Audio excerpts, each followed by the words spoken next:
Hey everybody, this is Mike with the One Stop Co-op Shop, and today I'm doing a preview of an upcoming game from Off the Page Games, one of my favorite publishers. This is Core of Discovery Duo. And as always, I never accept money from publishers for any of my content. I just want to help you make an informed decision and show the game off. So Core of Discovery Duo, as you can probably guess, is a spin-off of the Core, C-O-R-E, Core of Discovery game, one of my absolute favorites from last year, and this new game is coming with a reprint of that one in the crowdfunding campaign. Yeah, I loved Core of Discovery. If you didn't see my coverage of that, it is a solo co-op adventure game with sort of logic puzzle elements as you explore this map.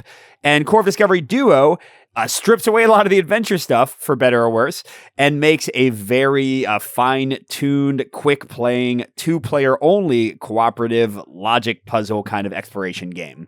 So I'm just going to kind of talk through how it works, because since it is a hidden information two-player cooperative game, there's no way for me to do a solo playthrough of it, and then I'll talk through how I feel about the game so far. So the basic idea of the game is each player is going to have their own deck of cards, and these cards will show 10 different types of terrain or features.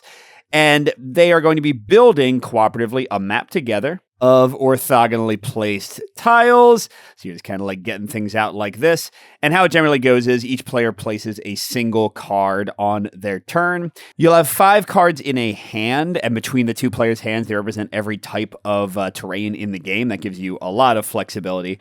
But then you'll also have an action row of usually 3 cards, and you have to use the rightmost card when you play from those. So then you kind of have like an assembly line sort of thing going where you get new cards unlocked. And yeah, you're just cooperatively building out this map, but why and to what purpose? Well, this is where the logic puzzle part comes in, because you will randomly place some tiles representing the different terrain types in these basic rules, and these are very similar to the Core of Discovery terrain placement rules. So in this case, I could have one of these tent tiles only once per each row or column. If I had water tiles, though, it all have to be orthogonally connected into one body of water. And every time I want to put down fruit, I have to have a vine somewhere in the same column.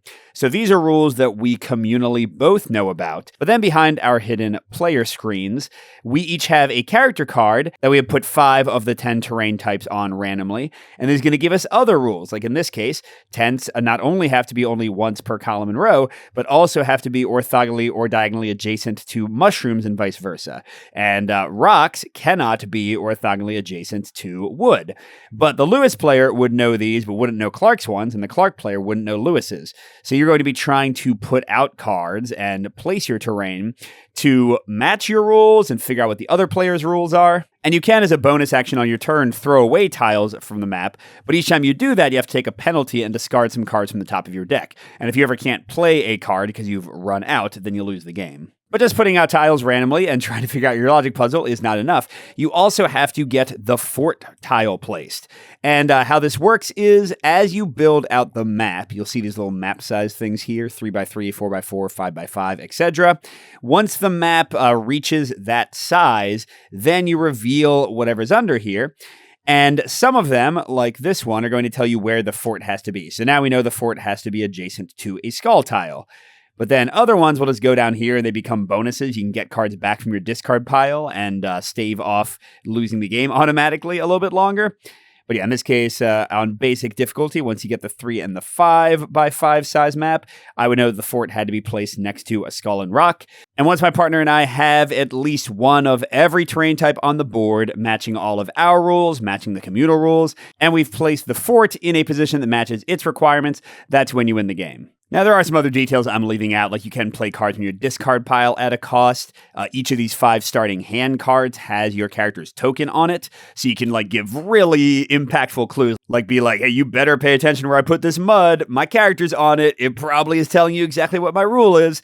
So there's ways to communicate, even though you are not allowed to communicate whatsoever, except when you talk about the basic communal goals and requirements that everybody knows. And also, as you make your map larger, monsters will come out. If you place a tile in the same row or column as a monster, you have to discard more things from your discard pile.